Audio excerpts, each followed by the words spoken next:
हमने पढ़ा था ना हाइपरथायराइडिज्म के काजेज, एटियोलॉजी ऑफ हाइपरथायराइडिज्म। तो ये एटियोलॉजी ऑफ हाइपरथायराइडिज्म के ऐसे हमारे साथ कौन कौन से डिजीज है, कौन कौन से कंडीशन है जो हमारे साथ हाइपरथायराइडिज्म काज करते हैं, हाइपरथायराइडिज्म। ओके, अब हमारे साथ उसमें जो प्राइमरी हाइपर, एक था हमारे साथ प्राइमरी हाइपरथायराइडिज्म। प्राइमरी हाइपरथायराइडिज्म के काजेज में एक हमारे साथ आ रहा था जो मोस्ट कॉमन काज है, that is Graves disease. Okay, and second one is toxic adenoma. Okay, एक हमारे साथ है Graves disease, Graves disease. Second one हमारे साथ है टॉक्सिक एडिनोमा।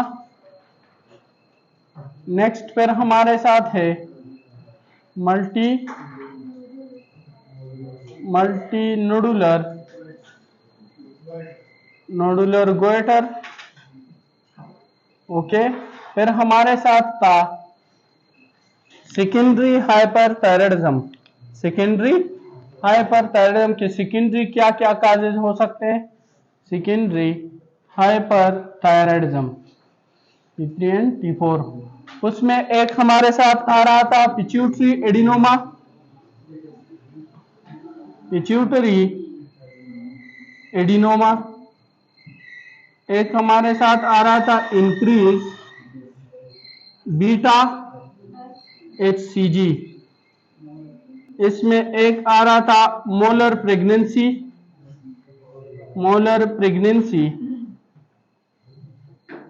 और एक आ रहा था कोरियोकार्सिनोमा।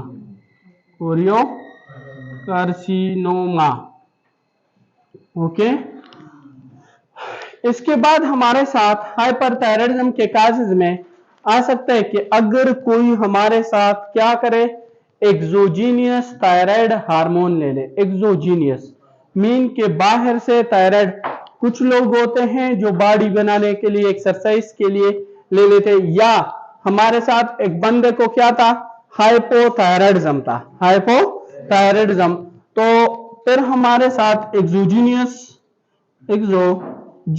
थायराइड हार्मोन एंटेक, ये भी हमारे साथ क्या करता है, ये भी हमारे साथ काज करते हैं हाइपरथायराइडिज्म। वो एक तो ये है कि किसी को क्या था, पोस्ट हाइपोथायराइडिज्म कंडीशन थी, पोस्ट हाइपोथायराइडिज्म कंडीशन, और उसने क्या किया, उसने हमारे साथ डोज इंक्रीज किया, खुद ब खुद जाके खुद से ज्यादा थायराइड हार्मोन की क्या किया है, इनटेक किया है, नंबर वन। और दूसरा हमारे साथ आता है ना पेक्टिशियस मीन कि अगर कोई बॉडी वगैरह के लिए, मसल मास को इंक्रीज करने के लिए हमारे साथ वैसे ही थायराइड का इंटेक स्टार्ट करे, तो इससे भी हमारे साथ क्या हो जाता है, हाइपरथायराइडिज्म हो जाता है। इसके बाद हमारे साथ हाइपरथायराइडिज्म की नेक्स्ट जो काज है, एक कंडीशन है, दैट इज स्ट्रोमा ओवेरियाई। स्ट्रोमा ओवेरियाई में क्या होता है, स्ट्रोमा ओवेरियाई में हमारे साथ यूट्रस में क्या हो जाता है, यूटराइन कार्सिनोमा हो जाते हैं, और वो एक्टोपिकली क्या रिलीज करता है, वो हमारे साथ एक्टोपिकली रिलीज करता है T3 और T4।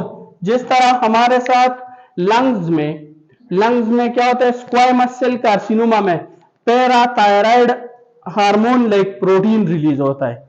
ओके, एक हमारे साथ स्क्वायमस सेल कार्सिनोमा होता है, एक स्मॉल सेल। तो स्मॉल सेल कार्सिनोमा में क्या हो रहा था, एक हमारे साथ Cushing syndrome of inappropriate ADH, okay, and Eaton Lambert syndrome. और जो हमारे साथ होता है squamous cell carcinoma of the lungs, उसमें हमारे साथ parathyroid hormone like protein release होता है। तो वो वहां पे, तो इसी तरह जब हमारे साथ यूट्रस की क्या हो जाए, कार्सिनोमा, उसको हम क्या बोलते हैं, दैट इज स्ट्रोमा ओवेरियाई। और वो हमारे साथ क्या करता है, इंक्रीज T3 एंड T4, से ectopically that can lead to hyperthyroidism. Okay, ये इसकी हमारे साथ काजेस थे। अब हम पढ़ते हैं ना इसको हाइपोथायराइडिज्म के काजेस। अब हाइपोथायराइडिज्म के जो भी प्राइमरी हाइपोथायराइडिज्म के काजेस हम पढ़ रहे हैं ना, ये पहले हमारे साथ क्या करते हैं, ये हाइपरथायराइडिज्म काज करते हैं and then that can lead to hypothyroidism. Okay, एक पॉइंट याद रखना कि जो हाइपोथायराइडिज्म के काजेस है ना, ये हमारे साथ पहले क्या काज करते हैं, हाइपरथायराइडिज्म, और फिर उसके बाद क्या करते हैं, हाइपोथायराइडिज्म। सही है, तो aetiology of hypothyroidism, aetiology of hypothyroidism, hypothyroidism. अब हमारे साथ जो प्राइमरी हाइपोथायराइडिज्म है, प्राइमरी हाइपोथायराइडिज्म, प्राइमरी हाइपोथायराइडिज्म, इसका काज, इसके जो भी मैं काजेस लिख रहा हूं ना, तो ये हमारे साथ पहले ना ट्रांजिएंट हाइपरथायराइडिज्म, पहले हाइपरथायराइडिज्म काज करेगा और फिर बाद में हमारे साथ क्या हो जाएगा, हाइपोथायराइडिज्म में क्या हो जाएगा, कन्वर्ट हो जाएगा। इसमें जो मोस्ट इंपोर्टेंट काज है, most common cause of the hyperthyroidism is Graves disease. Most common cause of hypothyroidism is Hashimoto thyroiditis. इसका फर्स्ट हमारे साथ है Hashimoto thyroiditis. Okay, Hashimoto thyroiditis. एक तो हमारे साथ ये भी ऑटो इम्यून डिजीज है। क्या, auto immune disease, auto immune disease. Okay, जितने भी ऑटो इम्यून डिजीज है वो इसीलिए हो गया से ये रोमाटॉइड आर्थराइटिस, लेकिन जितने भी ऑटो इम्यून डिजीज होते हैं ना, ये हमारे साथ फीमेल में कॉमन होते हैं, किसमें, और ये हमारे साथ ये जो मैं बोल रहा हूं ना कि फॉर एग्जांपल फीमेल में कॉमन, ये हमें डायग्नोज में बहुत ज्यादा हेल्प देते हैं। सही है, इसकी बहुत इंपॉर्टेंस होती है। तो एक तो ऑटो इम्यून डिजीज और दूसरा हमारे साथ ये कॉमन होगा किसमें, फीमेल में। और नेक्स्ट इसमें जो ऑटो एंटीबॉडीज बनते हैं ना, auto antibodies, that is against what, that is against TPO, that is again TPO and thyroid peroxidase and thyroglobulin, thyroglobulin. और ये भी हमारे साथ रिलेटेड है किसके साथ, ये हमारे साथ रिलेटेड है HLA DR3 and HLA DR5। अगर इन मॉलिक्यूल में म्यूटेशन आ जाता है ना, इसमें अगर हमारे साथ क्या आ जाता है, म्यूटेशन, तो ये क्या करते हैं, देखो ये एंटीबॉडीज एक्चुअल बनते हैं कैसे। सही है, जो भी एंटीजन होता है ना, एंटीजन, तो हमारे बॉडी में एंटीजन प्रेजेंटिंग सेल होते हैं, like natural killer cell and macrophages. वो इसको फॉर एग्जांपल ये पॉलिकुलर सेल है ना, और ये एंटीबॉडीज क्या है, ये यहां पे ये टीपीओ एज ए एंटीजन ये ले लेता है। सही है, एंटीजन ले लेता है। एंटीजन कैसे ले लेता है कि इस ये हमारे साथ ह्यूमन ल्यूकोसाइट एंटीजन से इनके जीन्स में क्या आ जाते हैं, इन मॉलिक्यूल के इसमें म्यूटेशन आ जाते हैं, तो ये फिर अपने टिश्यू को क्या, अपने टिश्यू के किसी प्रोटीन को कैसे एज ए एंटीजन ले लेते हैं। सही है, और माइक्रोफेज जाके इसको क्या करेगा, अटैक करेगा। जब माइक्रोफेज इसको ले लेगा ना, अटैक कर लेगा, तो इसको MHC क्लास 2 मॉलिक्यूल के जरिए, MHC क्लास 2 मॉलिक्यूल के जरिए किसको प्रेजेंट करेगा, इसको टी सेल को प्रेजेंट, टी सेल को। अब ये टी सेल हमारे साथ क्या करेगा, टी सेल एंटेक करता है इंटरल्यूकिन की, interleukin, tumour necrotic factor and interferon gamma.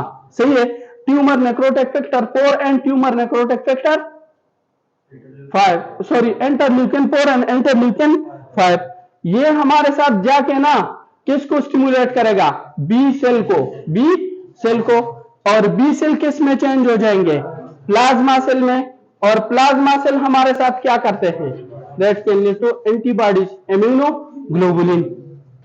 इसने तो ये एंटीजन लिया हुआ है, सही है, लेकिन ये तो बॉडी का अपना एंटीजन है ना, और इस एंटीजन के खिलाफ क्या किया हुआ है, एंटीबॉडीज प्रोड्यूस कर किए, और ये हमारे साथ क्या करेगा, इस थायरोग्लोबुलिन को और टीपीओ को क्या करेगा, इसको डिस्ट्रॉय करेगा, सही है। अब ये क्या करेंगे, ये पोलिकल सेल है, पोलिकल सेल है, इसके लिए तो जब ये काम नहीं करेगा T3 और T4 तो बॉडी में कम हो जाएगा, जब T3 और T4 डिक्रीज हो जाए तो TSH क्या हो जाएगा, TSH हमारे साथ ज्यादा हो जाएगा, जब TSH वो इन सेल को, पोलिकल सेल को क्या करेगा, बार बार स्टिमुलेट करेगा, बार बार स्टिमुलेट, जब बार बार से उससे पोलिकुलर सेल की क्या हो जाएगी, रप्चर हो जाएगी।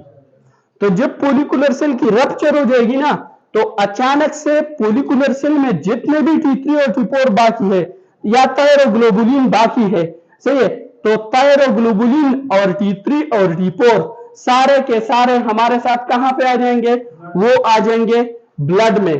तो कुछ टाइम के लिए हमारे साथ क्या हो जाएगा, T3 और T4 ये बॉडी में बढ़ जाएगा, और again then they can lead to hypothyroidism, क्योंकि और तो बनेंगे नहीं, और जो फोलिकुलर सेल में है वो तो ऑलरेडी यूज हो जाएंगे, सही है। तो फिर हमारे साथ क्या, हाइपरथायराइडिज्म फॉलो बाय हाइपोथायराइडिज्म, और इसको हम क्या बोलते हैं, इसको हम बोलते हैं ट्रांजिएंट हाइपोथायराइडिज्म। इसमें हमारे साथ क्या होता है, ये हमारे साथ लिम्फोमा में चेंज हो सकते हैं, सही है, इसमें हमारे साथ चांसेस है कि ये थायराइड लिम्फोमा में और diffuse large B cell lymphoma में ये क्या हो जाए, चेंज हो जाए। इसकी क्या है, चांसेस है कि ये हमारे साथ किस में इसकी चांसेस बढ़ जाती है, थायराइड लिम्फोमा की, और हमारे साथ diffuse large B cell lymphoma, इसके क्या हमारे साथ चांसेस बढ़ जाते हैं। और एक इसमें ये लिखा हुआ है हार्ट सेल, ये हार्ट सेल जो लिखा हुआ है ना, ये हमारे साथ क्या है कि लिम्फाइड टिश्यू हमारे साथ क्या हो जाते हैं, इकट्ठे हो जाते हैं, सही है, लिम्फाइड टिश्यू हमारे साथ फोलिकुलर सेल में, और वो हमारे साथ क्या करते हैं, एक्चुअली वो हमारे साथ फोलिकुलर थायराइड लिम्फोमा को चेंज हो सकते हैं, सही है, क्लियर हो गया है, क्लियर। इसके बाद हमारे साथ एक लिखा हुआ है पोस्टपार्टम थायराइडाइटिस। पोस्टपार्टम थायराइडाइटिस का कोई रीजन नहीं मालूम कि क्यों, व्हाई, सही है, इट इज कंप्लीटली इडियोपैथिक, सही है, लेकिन हमारे साथ क्या हो जाएगा, पोस्टपार्टम। नेक्स्ट क्या है, पोस्टपार्टम। इसी तरह पोस्टपार्टम थायराइडाइटिस, इसमें इसी तरह एंटीबॉडीज बन जाते हैं, लेकिन हमें रीजन का नहीं पता कि क्या रीजन हो सकते हैं इसके, लेकिन इसका एक हिस्ट्री याद रखना कि हमारे साथ लास्ट डिलीवरी जो होती है ना, लास्ट डिलीवरी उसके विद इन 1 ईयर में ये हमारे साथ क्या होगा, और इसमें भी जो एंटीबॉडीज आ जाते हैं ना, that is against TPO and thyroglobulin. तो इसमें फर्स्ट हमारे साथ क्या हो जाएगा, hyperthyroidism follow by hypothyroidism, okay. फिर हमारे साथ एक कंडीशन है सब एक्यूट ग्रेनुलोमेटस थायराइडाइटिस, ओके। सब एक्यूट ग्रेनुलोमेटस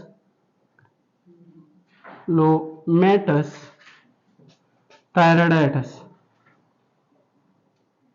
इसको हम डिक्रोइन थायराइडाइटिस भी बोलते हैं, इसको क्या, डिक्रोइन थायराइडाइटिस भी बोला जाता है, सही है। It is the example of type 4 hyper sensitivity. It is, ये किसका एग्जाम्पल है, ये दोनों किसके एग्जाम्पल है, दिस इज, ये किसके एग्जाम्पल हो सकते हैं आपके ख्याल में, इसमें एंटीजन किसी मेम्ब्रेन पे अटैच है, किसी मेम्ब्रेन पे हमारे साथ ये एंटीजन अटैच है, बस एंटीबॉडीज आके ना एंटीजन के साथ क्या हो जाएगी, कॉम्प्लेक्स बना देगी, एंटीजन के साथ क्या और एंटीजन एंटीबॉडी कॉम्प्लेक्स हमारे साथ कौन से हाइपर सेंसिटिविटी में होता है? That is type 3 hyper sensitivity. That is type 3 hyper sensitivity. इसमें क्या होता है कि इसमें हमारे साथ नॉन कैजिएटिंग ग्रेन्युलोमा होता है। क्या? नॉन कैजिएटिंग ग्रेन्युलोमा मीन के कुछ ग्रेन्युलोमाज होते हैं ना, जिसमें हमारे साथ जब आप उस ग्रेन्युलोमेटिक मास को हटाओ ना, एक्चुअली ग्रेन्युलोमा होता क्या है? What is granuloma? हमारे साथ ये एक प्रोटेक्टिव मैकेनिज्म है, ग्रेन्युलोमा नहीं है, ये एक प्रोटेक्टिव मैकेनिज्म है। अगर हमारे साथ बॉडी में क्या हो जाए, कोई एंटीजन आ जाए, तो ये क्या करता है? ये हमारे साथ जो टी सेल्स है ना, टी सेल, इसको स्टिमुलेट करते हैं। टी हेल्पर सेल को क्या करेंगे? स्टिमुलेट करेंगे। जब टी हेल्प स्टिमुलेट हो जाएगा, ये हमारे साथ क्या रिलीज करते हैं? ट्यूमर नेक्रोटिक फैक्टर और इंटरफेरॉन गामा। सही है। ये जाके ना हमारे साथ माइक्रोपेज नहीं है, मैक्रोपेज उस एरिया में जो भी जिस हर एक टिश्यू का अपना माइक्रोपेज है ना, हर एक टिश्यू का अपना, ये जाके उस माइक्रोपेज को क्या करेगा? एक्टिवेट कर देगा। Activated macrophages is known as epithelial cell. सही है। अगर ये हमारे साथ क्या हो जाए, ये एक्टिवेट हो जाए अपने फंक्शन के लिए, एपिथेलियल सेल। अगर कोई पूछे कि what is epithelial cell, epithelial cell is nothing, it is just activated macrophages. Okay. और अगर यही एपिथेलियल सेल हमारे साथ इस तरह एक दूसरे के साथ कंबाइन हो जाए ना, कंबाइन हो जाए, इसको हम जायंट सेल बोलते हैं। इसको फिर हम क्या बोलेंगे? That is known as giant cell. तो माइक्रोपेज किस में? एपिथेलियल सेल में। और एपिथेलियल सेल किस में चेंज हो गए? किस में? जायंट सेल में। अब हमारे साथ जो भी एंटीजन है ना, ये इसको क्या करते हैं? घेर लेते हैं। इससे इर्द गिर्द हमारे साथ लिम्फोसाइट आ जाते हैं। जो भी एंटीजन आ चुका होगा, सही है, वो हमारे साथ क्या, इसके इर्द गिर्द, वो बैक्टीरिया भी हो सकते हैं, कोई प्रोटीन भी हो सकता है, हमारे साथ क्या होगा? एक इसके इर्द गिर्द लिम्फोसाइट्स होंगे, लिम्फोसाइट्स। एक हमारे साथ इसके इर्द गिर्द क्या हो जाएंगे? एपिथेलियल सेल आ जाएंगे। और तीसरा इसके इर्द गिर्द फाइब्रोब्लास्ट सेल आ जाएंगे। फाइब्रोब्लास्ट। तो ये जो फाइब्रोब्लास्ट है, लिम्फोसाइट्स है, और हमारे साथ जायंट सेल है, सही है, इसने एक मास सा बनाए हुए है। इस मास को हम क्या बोलते हैं? इसको हम ग्रेनुलोमा बोलते हैं। इसको हम ग्रेनुलोमा बोलते हैं। अब ये कुछ ऑर्गेनिज्म को पकड़ लेते ना, इस तरह घेर लेते, सही है, वही ऑर्गेनिज्म इस ग्रेनुलोमा के अंदर हमारे साथ केजियस नेक्रोसिस काज कर लेते हैं, सही, लाइक टीबी। सही है। तो कुछ डिजीज है जिसमें ग्रेनुलोमा बन जाता है, और उस ग्रेनुलोमा के अंदर हमारे साथ क्या होगा? उस ग्रेनुलोमा के अंदर हमारे साथ प्रेजेंट होता है केजियस नेक्रोसिस, उसको हम केजिएटिंग ग्रेनुलोमा बोलेंगे।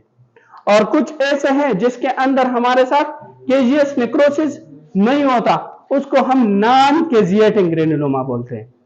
अब ऐसे कौन से कंडीशन है जिसमें हमारे साथ केजिएटिंग ग्रेनुलोमा होते हैं? Number 1 TB. ओके, हमारे साथ टीबी में, लेप्रोसी में, टीबी, लेप्रोसी, साथ में हमारे साथ fungal infection and parasitic infection. इसमें हमारे साथ क्या होगा? इसमें हमारे साथ केजिएटिंग ग्रेनुलोमा होता है, सही है। नॉन केजिएटिंग ग्रेनुलोमा किसमें होगा? सार्कोइडोसिस में, सही है। डी थायराइडाइटिस, इसमें जो सब एक्यूट ग्रेनुलोमेटस डिजीज है।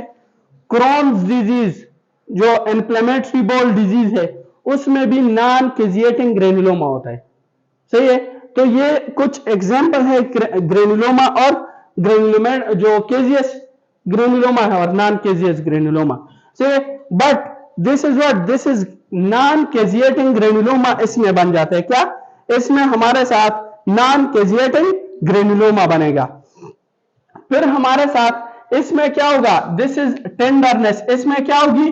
टेंडरनेस, ये पेनफुल होगा, टेंडरनेस होगी इसमें, सही है। और ये होता क्या है, because of viral infection, it is because of viral infection, because of viral issue. Virus क्या करता है, थायराइड को इफेक्ट करता है, वायरस क्या करता है, थायराइड को इफेक्ट करते हैं। This is because of viral infection. इसमें हमारे साथ वायरल इन्फेक्शन की हिस्ट्री होगी। और ये जब आप थायराइड को पाल्पेट करोगे ना तो वो क्या करेगा, फेन करेगा, बिकॉज ऑफ इन्फ्लेमेशन के वहां पे इन्फ्लेमेशन स्टार्ट है। अब ये वायरस क्या करता है, जो इसको इफेक्ट करता है, ये क्या करता है, जाके हमारे साथ लिवर को इफेक्ट करता है। क्या करता है, लिवर को इफेक्ट करता है। और लिवर से एक प्रोटीन रिलीज होता है, that is known as C reactive protein. आप हॉस्पिटल में जाओगे ना तो वो बार बार बोलते कि सीआरपी करो, इसका सीआरपी करो, सीआरपी। अगर किसी का सीआरपी ज्यादा है, सी रिएक्टिव प्रोटीन ज्यादा है, इसका क्या मतलब है, दिस इज इन्फ्लेमेटरी मार्कर। इसका मतलब है कि उस बंदे के बॉडी में कहीं ना कहीं पे क्या इन्फ्लेमेटरी प्रोसेस स्टार्ट है, उसके बॉडी में कहीं ना कहीं पे क्या इन्फ्लेमेटरी। ये हमारे साथ लिवर प्रोड्यूस करते हैं ये C reactive protein in response to inflammation, any inflammation. अब ये सी रिएक्टिव प्रोटीन क्या करते हैं पता है, ये आरबीसी की क्लम्पिंग काज करते हैं। ये क्या करते हैं, आरबीसी की क्लम्पिंग काज करते हैं। अब हम एक मैकेनिज्म करते हैं, ब्लड ले लेते हैं और उसकी सेडिमेंटेशन रेट चेक करते हैं। उसको क्या करते हैं, बहुत हाई स्पीड से उसको सर्कल करते हैं और फिर उसको छोड़ देते हैं कि ये कितने स्पीड से ये आरबीसी हमारे साथ डब्ल्यूबीसी ये कितने स्पीड से एक दूसरे से अलग होते हैं। इसको हम एरिथ्रोसाइट सेडिमेंटेशन रेट बोलते हैं। अब जब सी रिएक्टिव प्रोटीन आ गया लिवर से, सही है, तो ये आरबीसी को क्या करेगा, एक दूसरे के साथ क्लम्पिंग काज करते हैं ना, और जो चीज भारी हो और वो आप एक लिक्विड में फेंक दो, वो जल्दी सेटल डाउन होगा या हमारे साथ स्लोली, जल्दी होगा ना। तो आरबीसी क्या होंगे, तेजी से सेटल डाउन होंगे ना। इसलिए हम बोलते हैं कि इसमें एरिथ्रोसाइट सेडिमेंटेशन रेट क्या होता है, हाई। तो इस पेशेंट में हमारे साथ ईएसआर भी ज्यादा होगा, सी रिएक्टिव प्रोटीन और ईएसआर क्या होगा, ज्यादा होगा। और साथ में इसकी वजह से रप्चर हो जाएगी थायराइड फोलिकुलर सेल की, और that can lead to transient hypothyroidism, okay, sorry hyperthyroidism. तो आप ये जो मैं लिख रहा हूं ना, हाशिमोटो थायराइडाइटिस पोस्टपार्टम या सब एक्यूट ग्रेन्युलोमा, ये आप उसके हाइपरथायराइडिज्म के काजेस में भी लिख सकते हो, लेकिन एक स्टेटमेंट लिखना है साथ में कि it can lead to transient hyperthyroidism, okay, transient hyperthyroidism. फिर हमारे साथ कुछ ड्रग्स होते हैं, ओके, ड्रग इंड्यूस के, वो जाके हमारे साथ, तीसरा हमारे साथ है चौथा ड्रग इंड्यूस। ऐसे कौन से ड्रग्स है कि वो हमारे साथ ट्रांजिएंट हाइपरथायराइडिज्म काज करते हैं and that can lead to hypo. एक हमारे साथ लिथियम है, lithium is the drug of choice in bipolar disorder, okay.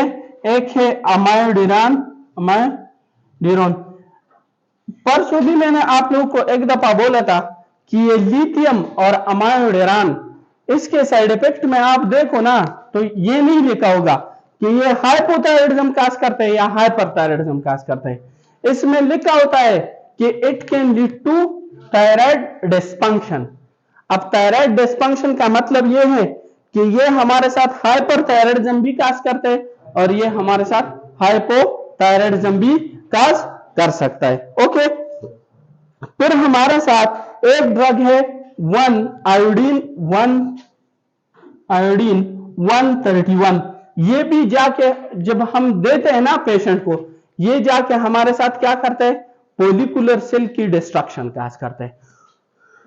Primary hypothyroidism के causes, Hashimoto thyroiditis, okay, postpartum, सही है, सब एक्यूट ग्रेनुलोमेटस और ड्रग इंड्यूस में लिथियम, एमाइडोरान क्या है, ये हमारे साथ एंटी एरिथमिक ड्रग है, इसके बहुत मल्टीपल फंक्शन है, सही है, बहुत। और 20% इसका जो साल्ट होता है ना वो आयोडीन से बने हुए होते हैं, 20% इसका जो साल्ट है दैट इज आयोडीन।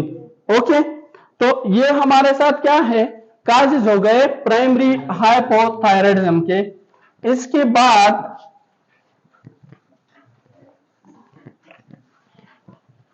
हमारे साथ एक डिजीज है दैट इज रेडियल थायराइडाइटिस। इस बुक में लिखा हुआ है दैट इज रेडियल थायराइडाइटिस। ये सही है, रेडियल थायराइडाइटिस। इस रेडियल थायराइडाइटिस में हमारे साथ क्या होता है, इसमें एक एंटीबॉडीज प्रोड्यूस होता है that is radial thyroiditis. Radial thyroiditis, thyroiditis, इसमें हमारे साथ आईजीजी एंटीबॉडीज प्रोड्यूस होता है, IgG4 एंटीबॉडीज। ये आईजीजी एंटीबॉडीज 4 जाके हमारे साथ जो थायराइड में फाइब्रोब्लास्ट होते हैं ना, फाइब्रोब्लास्ट, ये जाके हमारे साथ फाइब्रोब्लास्ट को स्टिमुलेट करता है। किसको? फाइब्रोब्लास्ट। और ये फाइब्रोब्लास्ट हमारे साथ क्या करता है, बहुत ज्यादा फाइब्रोसिस काज करता है। फाइब्रोसिस, फाइब्रोसिस, सही है, ये हमारे साथ फाइब्रोसिस। लेकिन हर एक रेडियल थायराइडाइटिस हाइपोथायराइडिज्म काज नहीं कर सकता। ओके, अगर हमारे साथ 4 बंदों में रेडियल थायराइडाइटिस ये फाइब्रोसिस स्टार्ट हुआ ना, तो उसके सॉरी वो 3 बंदों में, तो उसका 1/3 मतलब 3 में से 1 पेशेंट को क्या हो जाएगा, हाइपोथायराइडिज्म। क्योंकि उस 3 में से 1 पेशेंट में वो फाइब्रोसिस इतना सिवियर हो जाता है कि इसकी जो नॉर्मल फोलिकुलर सेल्स होते हैं ना, जो थायराइड की फॉर्मेशन, वो भी चेंज हो जाता है किसमें, फाइब्रोसिस में। सही है, तो ये हमारे साथ इंटेंसिव फाइब्रोसिस करता है, इंटेंसिव फाइब्रोसिस। और ये इतना इंटेंसिव होता है ना कि ये हमारे साथ थायराइड ग्लैंड है ना, तो ये जो टिश्यू इसके साथ है बैक पे, ये उसमें ट्रांसमिट होता है। उसमें क्या हो जाता है, इसकी इन्वेजन कर लेता है। तो बैक पे क्या है, एसोफेगस है, ट्रेकिया है, और रिकरेंट लेरिंजियल नर्व होती है, रिकरेंट लेरिंजियल नर्व। तो अगर ये हमारे साथ ट्रेकिया में फाइब्रोसिस स्टार्ट कर जाए, ट्रेकिया में फाइब्रोसिस स्टार्ट कर जाए, तो क्या होगा, सांस लेने में तकलीफ होगी या नहीं। आज मैं आपके जो ग्रेजुएट्स है ना, उसका यहां पे ग्रोस एग्जाम हो रहा है। सही है, एक भी बंदे को इवन अ सिंगल पर्सन, उसने मुझे स्टेजेस एक्सप्लेन नहीं किए डिस्पनिया के। इवन 1 पर्सन उसने मुझे एक्सप्लेन नहीं किया कि व्हाट इज डिस्पनिया। और जब मिलते तो सर हम इनिली के लिए कैसे अप्लाई करें, मजाक समझो, वो कोई यहां का एग्जाम है कि जाओ जंगल में खड़े हो जाओ, उधर से एमसीक्यूज कर लो। एक भी बंदे ने एक, और दूसरा एक का आ गया ना, बोल रहे कि इसको रिट डिग्री मिलनी है। उससे मैंने सिर्फ सिस्टिक फाइब्रोसिस की सिनारियो पूछी, सिस्टिक फाइब्रोसिस की, उसको यहां तक मैंने बोल दिया कि बच्चा 1 साल का है, उस पे स्वेटिंग आ रही है, वो स्वेटिंग साल्ट की टेस्ट है। सही, उसको रिकरेंट इन्फेक्शन, इतना क्लू दे दिया, स्टिल उसको पता नहीं कि क्या बोल रहा है। बोलते सिर्फ 30 मिनट थे, तो इसमें मैंने कहा ओके। इंटेंसिव फाइब्रोसिस अगर हमारे साथ ट्रेकिया को इफेक्ट करे ना, तो ये क्या हो जाएगा, सांस लेने में तकलीफ होगी, that can lead to dyspnoea. Okay, dyspnoea, भाई डिस्पनिया के 4 स्टेजेस होते हैं, stage 1, stage 2, stage 3, stage 4। Stage 1 में क्या होता है, एक बंदा है ना, वो हमारे साथ क्या करते हैं, जब कोई काम करना, वॉक करना स्टार्ट करे, या रनिंग स्टार्ट करे, या एक्सरसाइज स्टार्ट करे ना, उसको डिस्पनिया स्टार्ट होती है। This is stage 4। सही है। स्टेज 3, एक बंदा है स्टेयर्स पे जा रहा है, सही है, और उसको डिस्पनिया स्टार्ट होता है उससे, दिस इज स्टेज 3। अगर कोई बंदा है, उसको कपड़े चेंज करने पे क्या हो रहा है, उसको डिस्पनिया स्टार्ट होता है, दैट इज स्टेज 2। और अगर किसी को क्या हो रहा है, उसको सिंपल बैठे बिठाए, उसको क्या हो रहा है, उसको डिस्पनिया, दैट स्टेज 1। मीन के stage 1 is more severe than stage 4। Okay, ठीक है, हमारे साथ डिस्पनिया। फिर अगर ये एसोफेगस की क्या करे, फाइब्रोसिस, तो पेरिस्टाल्सिस कर जाएगा? नो, पेरिस्टाल्सिस नहीं करेगा, देयर इज डिस्पेजिया, डिस्पेजिया। और जो रिकरेंट लेरिंजियल नर्व है वो हमारे साथ क्या कर रहे हैं? रिकरेंट लेरिंजियल नर्व हमारे साथ साउंड बॉक्स को क्या कर रहे हैं? सप्लाई कर रहे हैं, तो उसको हार्शनेस ऑफ साउंड होगी, उसको क्या होगा? हार्शनेस ऑफ साउंड उसको होगी। सही है, ये रेडियल। और कल ये क्लिनिकल हाइपोथायराइडिज्म और हाइपो के फीचर्स पढ़ ले तो फिर इसके कार्सिनोमा हमने, उसमें एनाप्लास्टिक कार्सिनोमा होता है, एनाप्लास्टिक कार्सिनोमा सेम तरह के फीचर, ये dyspnoea, dysphasia, harshness of sound उसमें भी होता है। सही है, उसमें भी हमारे साथ क्या होता है? इसी तरह के फीचर्स होते हैं। सही है, ये हमारे साथ क्या है इसके कि dyspnoea and harshness of sound, harshness of sound. But इसमें डिफरेंट क्या होगा? इसमें डिफरेंट एक हमारे साथ क्या रेट्रोपेरिटोनियल कि क्या होता है? जो पेरिटोनियम है वहां पे फाइब्रोसिस हो जाती है। ये जो एब्डोमिनल लेयर है ना, इसके इर्द गिर्द पेट्स होते हैं प्रोटेक्शन के लिए। सही है, उसको हम क्या बोलते हैं? उसको हम पेरिटोनियम बोलते हैं। सही है, जो आर्गन उसके बैक पे होते हैं ना, उसको हम रेट्रोपेरिटोनियल आर्गन्स बोलते हैं। सही है, उससे बैक से। तो इसमें हमारे साथ क्या होता है कि इसमें रेट्रोपेरिटोनियल फाइब्रोसिस हो जाता है, रेट्रोपेरिटोनियल फाइब्रोसिस। और रेट्रोपेरिटोनियल फाइब्रोसिस, रेट्रोपेरिटोनियल फाइब्रोसिस। दूसरा एक हमारे साथ इन्फ्लेमेशन होता है, एक इन्फेक्शियस होता है। इन्फेक्शियस इन्फ्लेमेशन वो होता है जो हमारे साथ कोई बैक्टीरिया, वायरस आके ना वहां पे क्या, most common cause of inflammation is infection, second is necrosis, third is auto immune disease.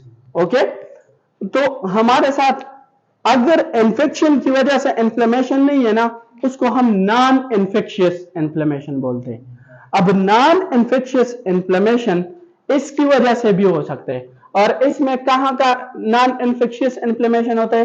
That is aorta. सही है, एओर्टा, उसको हम क्या बोलते हैं?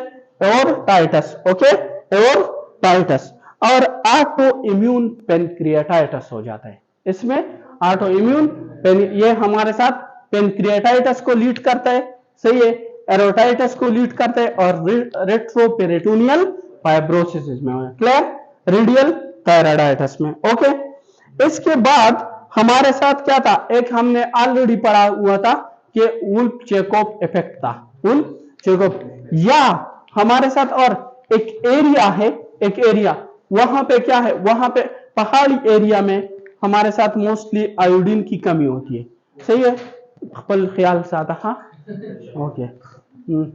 तो हमारे साथ क्या होता है कि इसमें आयोडीन की, तो वहां पे ज्यादातर लोगों में ना क्या हो जाता है? उसकी वजह से हाइपोथायराइडिज्म काज हो सकती है, या हम बहुत ज्यादा क्या देते हैं? आयोडाइड दे जाते हैं, like Wolff Chaikoff effect, Wolff Chaikoff effect. तो दो, या तो कम है सही, या बहुत ज्यादा है सही, उसको वुल्फ चेकोव इफेक्ट बोलते हैं। तो एक काज हमारे साथ है रेडियल थायराइडाइटिस, इसके बाद क्या हो गया? Wolff Chaikoff effect. Wolff Chaikoff effect में क्या हो जाता है? चेकोव इफेक्ट में हम बहुत ज्यादा पोटेशियम आयोडाइड दे जाते हैं ना, तो वो क्या कर लेता है? वो जाके वहां पे हमारे साथ प्रोटीएजेस को, टीपीओ को, सही है, इसको इनहिबिट करता है, और वहां की ब्लड सप्लाई को कम कर देता है, फोलिकुलर सेल की। तो उसकी वजह से हमारे साथ क्या? थायराइड हार्मोन की सिंथेसिस कम हो जाएगी। नेक्स्ट हमारे साथ है ना central causes of hypothyroidism. Central causes of hypothyroidism के सेंट्रल क्या क्या काजेज हो सकते हैं? तो सेंट्रल हाइपोथायराइडिज्म में, central hypothyroidism, central hypothyroidism, central hypothyroidism में हमारे साथ क्या होगा? हमने पढ़ा था ना कि हमारे साथ यहां पे टीआरएच आता है, टीआरएच, ओके, और हमारे साथ टीएसएच और फिर हमारे साथ ये T3 और T4 को रिलीज करता है। ओके, अब हमारे साथ क्या होता है, किसी को ट्रोमा हो जाता है, किसी को ट्रोमा RTA, और उसकी वजह से क्या हो जाए, क्रैनियल कैविटी क्या हो जाए, डैमेज हो जाए। सही है, तो उसमें हाइपोथैलेमस भी डैमेज हो सकती है, और उसमें हमारे साथ क्या, पिट्यूटरी ग्लैंड भी डैमेज हो सकती है। अगर हमारे साथ क्या हो जाए, हाइपोथैलेमस डैमेज हो जाए और ये TRH ना आए, ये TSH को स्टिमुलेट कर सकता है, TSH आ जाएगा, नहीं आ सकता, T3 और T4 आएंगे, no, that can again what, lead to hypothyroidism. इसके बाद हमारे साथ क्या हो जाए, अगर वहां पे कोई ट्यूमर हो जाए लेकिन हाइपोथैलेमस के नहीं, सही है, या पिट्यूटरी के, उसके इर्द गिर्द कोई कार्सिनोमा हो जाए, सही है, या पिट्यूटरी के इर्द गिर्द या हमारे साथ ब्रेन कोई मास आ जाए और इसको क्या करे, कंप्रेस करे, तो फिर अपना नहीं, सही है, क्योंकि अगर वहां पे अपना कैंसर हो जाता है तो फंक्शन बढ़ाएगा ना, सही है, बट उसके इर्द गिर्द के स्ट्रक्चर क्या हो जाए। मैंने बोला था आप लोगों को कि जो क्रेनियल कैविटी में ट्यूमर होते हैं ना, उसके दो तरह के हमारे साथ कॉम्प्लिकेशन आ सकते हैं। एक के वो हमारे साथ कंप्रेशन करते हैं स्ट्रक्चर की, एक कॉम्प्लिकेशन उसका ये आएगा कि वो इर्द गिर्द स्ट्रक्चर को क्या करते हैं, कंप्रेस करता है, सही है, और दूसरा कॉम्प्लिकेशन ये कि वो सेल जो फंक्शन करता है वो सिक्रीशन बढ़ जाएगा, सही है, तो उस सिक्रीशन की इफेक्ट ज्यादा हो जाएगी, सही है, तो ये जाके हमारे साथ क्या, अगर कोई कार्सिनोमा ट्यूमर हो और वो क्या करे, इर्द गिर्द वो इसको कंप्रेस करे, सही, दोनों कंडीशन में, पिट्यूटरी में भी और हाइपोथायराइडिज्म में। और पिट्यूटरी में एक डिफरेंस है कि हमारे साथ क्या, यहां पे पिट्यूटरी में शीहान सिंड्रोम होता है, शीहान सिंड्रोम, ये ऑलरेडी हमने एक्सप्लेन किया हुआ है, सही, कि व्हाट इज शीहान सिंड्रोम। तो ट्रोमा, सही है, या हमारे साथ क्या हो जाए, कोई मास बन जाए और वो क्या करे, उसको कंप्रेस करे, और थर्ड हमारे साथ पिट्यूटरी में शीहान सिंड्रोम हो जाता है, सही है। तो ये हमारे साथ सेंटर हाइपोथायराइडिज्म के काजेस है। और एक हमारे साथ है genetic congenital hypothyroidism, congenital hypothyroidism. Congenital hypothyroidism में क्या क्या काजेस आ सकती है। कंजेनाइटल हाइपोथायराइडिज्म में यह होता है ना कि अगर एंटीबॉडीज नहीं है, IgG, सही है, IgG ये हमारे साथ क्या करे, मदर के प्लेसेंटा, IgG हमारे साथ प्लेसेंटा को क्या क्रॉस कर सकता है, सही है, तो हमारे साथ मदर के बॉडी में हमारे साथ क्या हो जाए, एंटीबॉडीज बन जाए, किसके खिलाफ, ये थायराइड, जो थायराइड पेरोक्सिडेज प्रोटीन है ना, इसके खिलाफ एंटीबॉडीज बन जाए, सही है, वो आके हमारे साथ क्या करे, इस थायराइड पेरोक्सिडेज को इनहिबिट करे, उसको डिग्रेड करे। तो कंजेनाइटल हाइपोथायराइडिज्म के काजेस, कंजेनाइटल हाइपोथायराइडिज्म, हाइपोथायराइडिज्म इसके काजेस है कि एक हमारे साथ क्या हो जाए, एक हमारे साथ मदर के साइड से क्या, मैटरनल एंटीबॉडीज आ जाए, मैटरनल एंटीबॉडीज, ओके, और वो क्या करे, वो हमारे साथ जो फोलिकुलर सेल है ना, उसमें थायराइड पर ऑक्सीडेज को क्या करे, डिग्रेड करे, थायराइड पर ऑक्सीडेज को डिग्रेड करे बेबी में, that can lead to hypothyroidism, that can lead to hypothyroidism. एक हमारे साथ होता है थायराइड एजेनेसिस, के बिल्कुल थायराइड बना ही ना, सही है, कि थायराइड बिल्कुल हमारे साथ कंजेनाइटली डेवलप ही ना हो, that is thyroid agenesis, okay. और एक है कि हमारे, एक ना फॉर एग्जांपल ये थायराइड है ना, थायराइड ये बिल्कुल हो ही नहीं, इसको हम बोलते हैं एजेनेसिस, सही है, कंजेनाइटली बने ही नहीं, सही है। और दूसरा हमारे साथ इस तरह बन जाए, बने लेकिन छोटा सा, बस एक बड बन जाए, सही है, तो वो फिर प्रॉपरली बन काम कर लेगा, उसको हम बोलते हैं थायराइड डिसजेनेसिस, कि वो प्रॉपरली बना ही नहीं है, दैट इज थायराइड डिसजेनेसिस। और एक हमारे साथ होता है ना कि डिस हार्मोनोजेनेटिक गोइटर, डिसहार्मोनोजेनेटिक गोइटर। एक है डिसहार्मोनोजेनेटिक गोइटर। इसमें क्या होता है कि हमारे साथ ये थायराइड पर ऑक्सीडेज नहीं है, इसमें म्यूटेशन आ जाता है, ये अपना फंक्शन ही नहीं परफॉर्म करता, तो बेबीज नहीं है, बेबीज यहाँ पे इतना बड़ा मास बन जाता है क्योंकि टीएसएच तो आएगा ना, टीएसएच आके थायराइड सेल को क्या करेगा, स्टिमुलेट करेगा।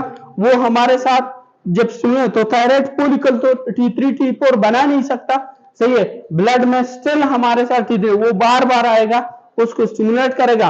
और जो बेबी का जो हमारे साथ होता है ना, ये देखो इस तरह, ये इस तरह बड़ा गोइटर होगा, सही है।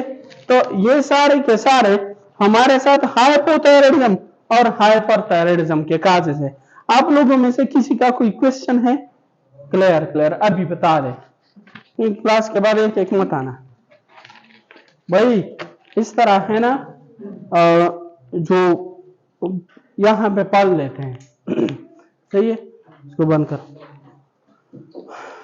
मैं भी ये